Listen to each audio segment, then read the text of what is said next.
How are you all today? Good. So, recap, what did we listen, what did we hear yesterday? There are 36 elements. The first is earth and the last is Shiva.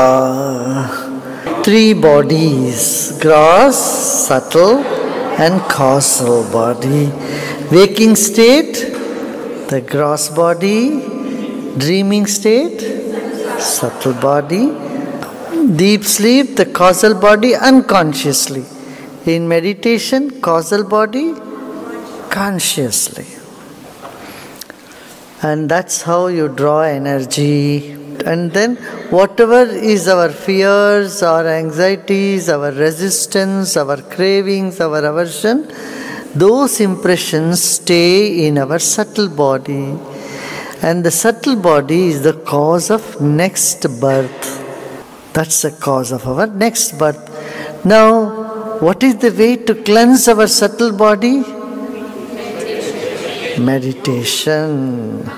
So when the subtle body is full of positive vibrations, high energy, that type of life comes to us.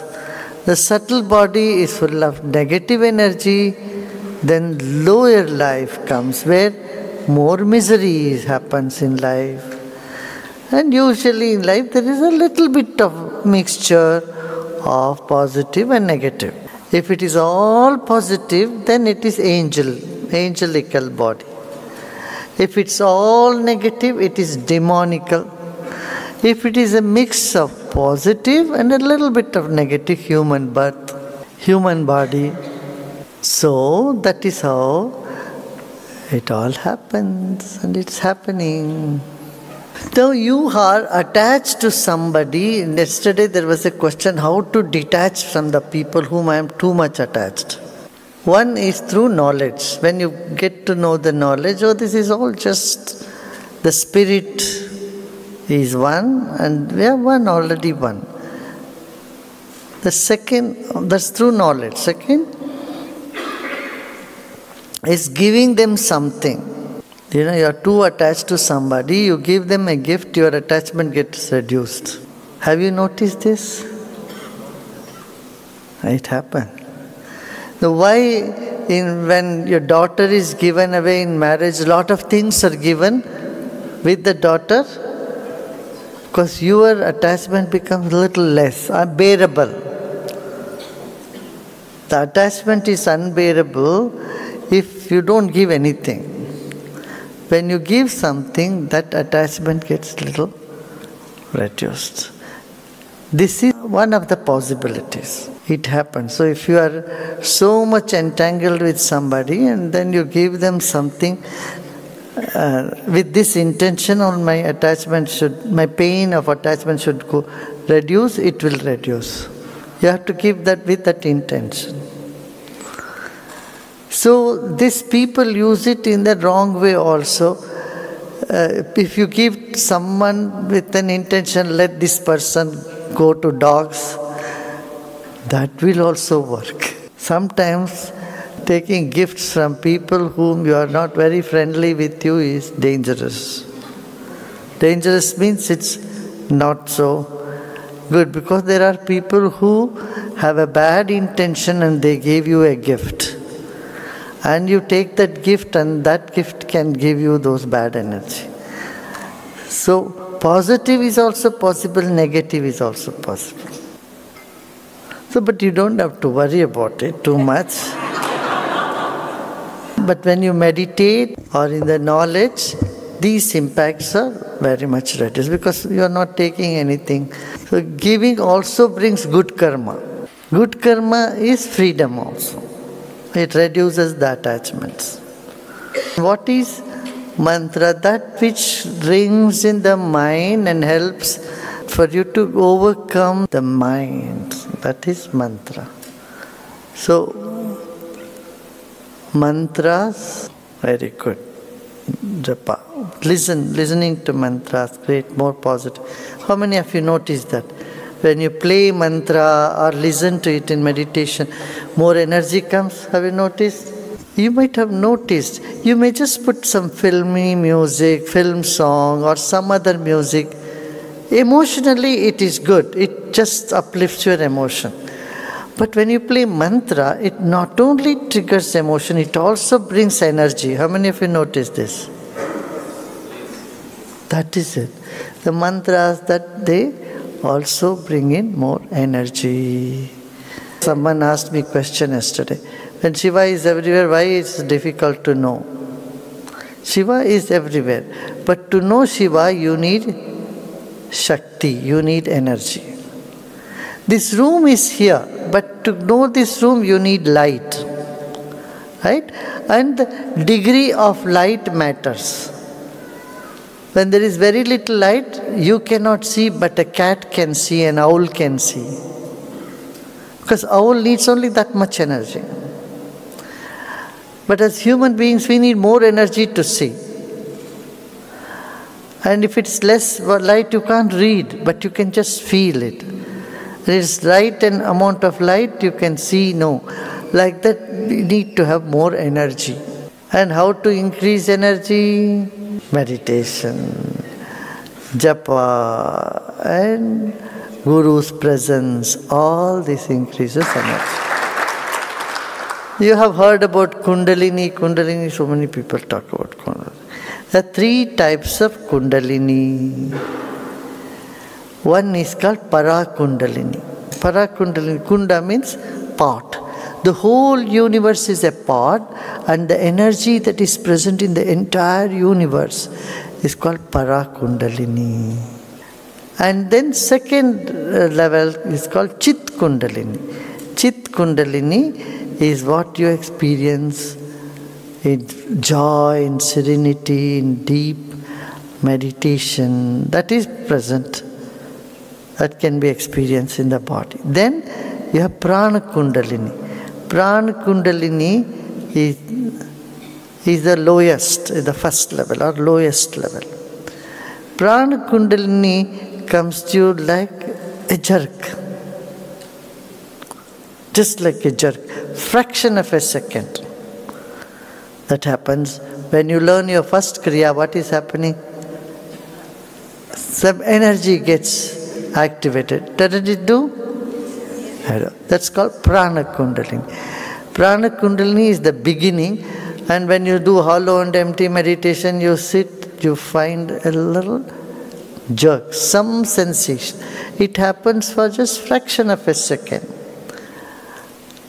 And then if it is too much, the jerk becomes more and more.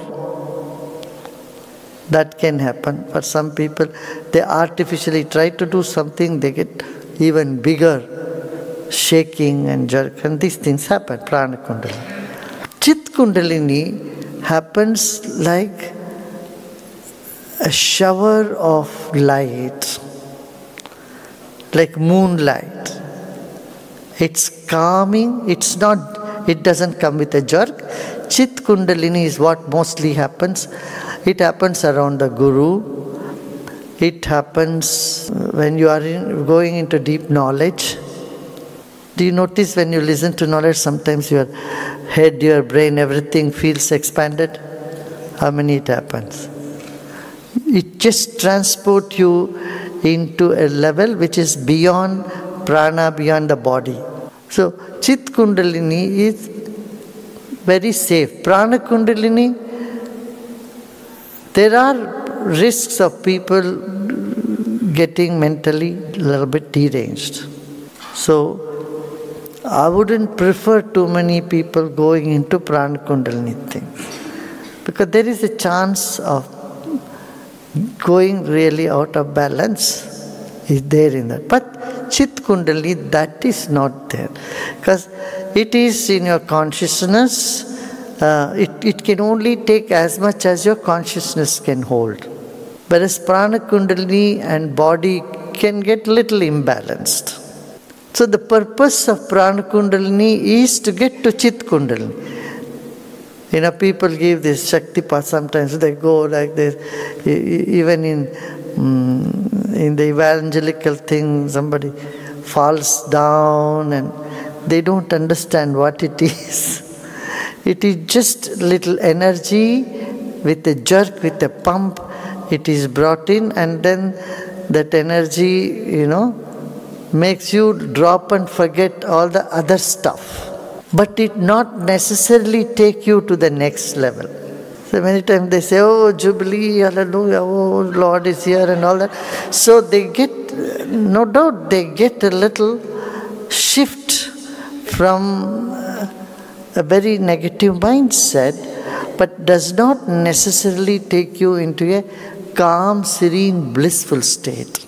Have you noticed this? So, Prana Kundalini gets stuck in one place. And it has its benefit, not that there is no benefit. There are benefits, that is you realize there are more things than the material world or whatever you have. And some of your immediate desires get fulfilled and your problems appear to be resolved. These sort of things do happen. That's why any prayer, any meditation, all has some benefit in the sense they get you out of the misery and gives you some hope and relief. But the next level, the Chit Kundalini, no doubt solves all the problems. It also bestows more benefits in life. Your wishes gets fulfilled. How many of you, whatever you wish gets fulfilled? See, it's your experience. May not be all your wishes, but most of your wishes. And what is right for you. Those wishes which has not been fulfilled, later on you feel happy, oh good, that didn't get her. Suppose you are in love with someone and then you couldn't get to, get to be with the person or marry the person. And after a while you suddenly realize, oh wow, it's good. I did get. Now I see the real picture of the person. So you come up with that. So, Chit Kundalini is superior in the sense it doesn't in any way derange your intellect or your physical status. And then Para Kundalini, you cannot do anything about it. It is sheer blessings. And it happens on its own. And it happens for a fraction of a second. That's it. And if it happens, it doesn't happen at all. And happens very rarely. And you can't strive for it, you can't do anything. The more you strive, farther you go away from it. Because that is the craving. Oh, I want it, you can never get it. So all that you can do is to be content and just let it be, and if it happens, happens. And that's the dimension, and it will take sometimes many lifetimes to get the glimpse of Para Kundalini. That is then the whole universe, the whole thing is, everything is within you. And you are not away from it and it is not away from it. The pure energy of the whole universe, it just becomes a part. He is already part, you get a glimpse of it. And again, you cannot have that for too long because then the body cannot sustain, body will drop. So a glimpse of it is good enough. And once, twice, thrice, or sometimes such glimpses come, and for a few seconds, 1 or 2 minutes, maybe few minutes. And that's it. And a glimpse of Para Kundalini makes the Chit Kundalini also very vibrant and strong. So this is all about the energy. And so, the energy also has got three aspects. One is digestive aspect. Another is burning. It burns, it digests, and it illuminates. Energy has three aspects. Illumination. Another is digestive. Third is burn. It burns and makes it vanish. And in you, this energy does this all the time. When there is energy, your awareness is more. This is prakashika. That is which is illuminating. Are you all listening to me? Yes. Listening. This is what? Prakashika. This is illuminating. Seeing, listening, feeling, all this is illuminating. Understanding, illuminating. And then digestive is many things happen in life and you digest them. Means you don't even, later on you don't even think about it. You find it hard, but you digest, you can take it. Digestive. And then dahika, you burn things out. You have burned many things. Up till now the past is burned down. Now you may ask, what is the difference between digesting and burning? They may appear similar, but not the same. No? Pachika, you digest, you assimilate to you take it as a part of yourself, you understand. All your understandings are pachika. You have understood, you have digested it. Dahika is you have burned them down. That those karmas are burned, are gone, and it no longer has any trace of it. It doesn't even remain as a trace. So these three types, the energy manifests in you. And whatever you don't accept, you hold on to, you are burning with it. Your miseries are you are burning with it. Your acceptance, in the simple terms, you have digested it. What you don't accept, you burn in that. And when you see the reality, it is enlightening. It just creates a wow in you. So when the energy is more prakashika, there is more happiness. When it is digestion, it is rajasic. And when it is dahika, when it is burning, let's say it's more tamogun, smoke comes from the burn. So there is, you are burning in it. So like that, all the three gunas are also connected. Sattva, Rajas and Tamas.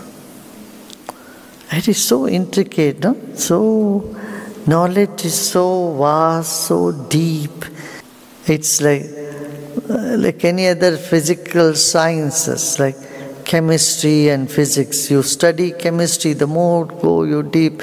The structure of molecules, this and that. My God, it's so deep. And then carbon particles, and then how the molecules get formed. How intricate. In the same way, physics, the more you go deep into it, and then there is particles and subatomic particle, and then there's a wave function, and there is all that stuff. In the same way, you go in the nature of spirit, the science is so deep, so vast.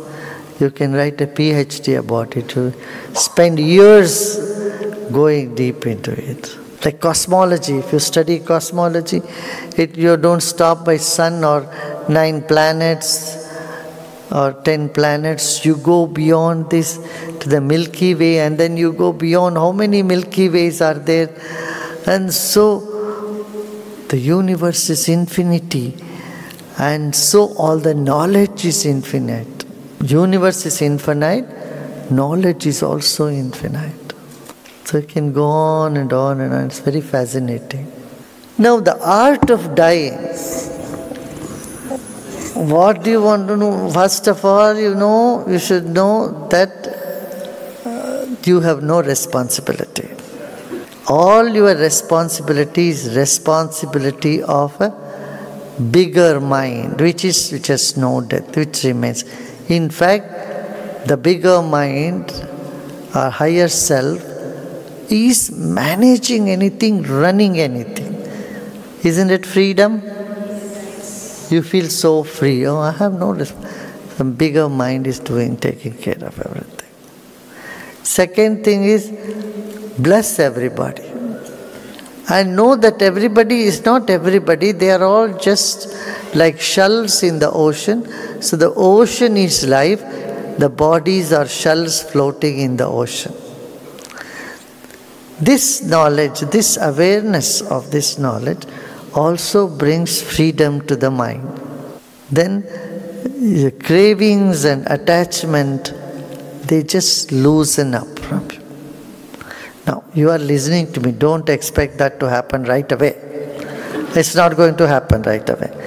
But it's good to have it at the back of the mind, because sometime it comes to help. It just comes to your help. And then, keeping the mind or your intentions in a very positive state. As I said, that story yesterday, that story is an exaggeration to say what is your thought in the last moment of your life matters more than what you did all your life. The moral of the story is, towards the fag end of your life, you cannot have any craving, aversion, craving for anything other than the divine. So even if someone has done all wrong things all one's life, if the intellect is not attached to it, they have no karma. No karma at all. But this knowledge is given only someone who is very much established in the path, not earlier. Taking it for granted, you are all very well aware of the morals and ethics and everything. From here you can say, yeah, even if you have done the worst thing, it's not going to affect you.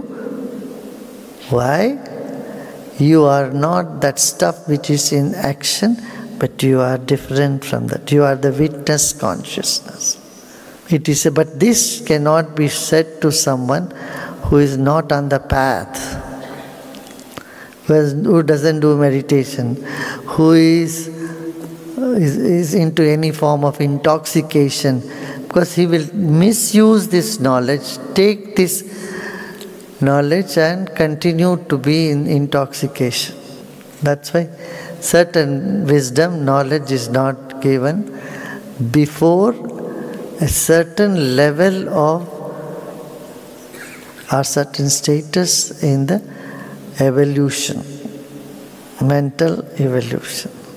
So when you are well established in ahimsa, non-violence, in truth and all these values, then you are said, even something has happened out of it, it's not going to bother us, don't worry.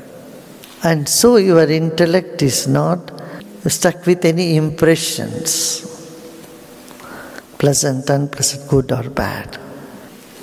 It's too much to digest, right? So, a rat is eaten by a cat and the rat becomes a cat. Whatever you eat, that substance that you have eaten becomes you. Not just here, not just physically, but also in spirit or level of spirit also. Similarly, the fear of an animal causes its next birth. A mongoose Spray is a snake. And snake is afraid of mongoose. Then snake becomes mongoose. A bird eats the worm in the next life becomes a bird. A bird comes and takes the fish, eats the fish, and the life like that, the life changes. But humans will be born only as humans. Very rare case, 0.01% there is chances human becoming a chicken or becoming a cow or something in the poultry. It depends. Someone is dying thinking about a chicken or poultry farm, they'll be born there. But usually not. Very, very rare such cases happen. Humans are mostly born as human.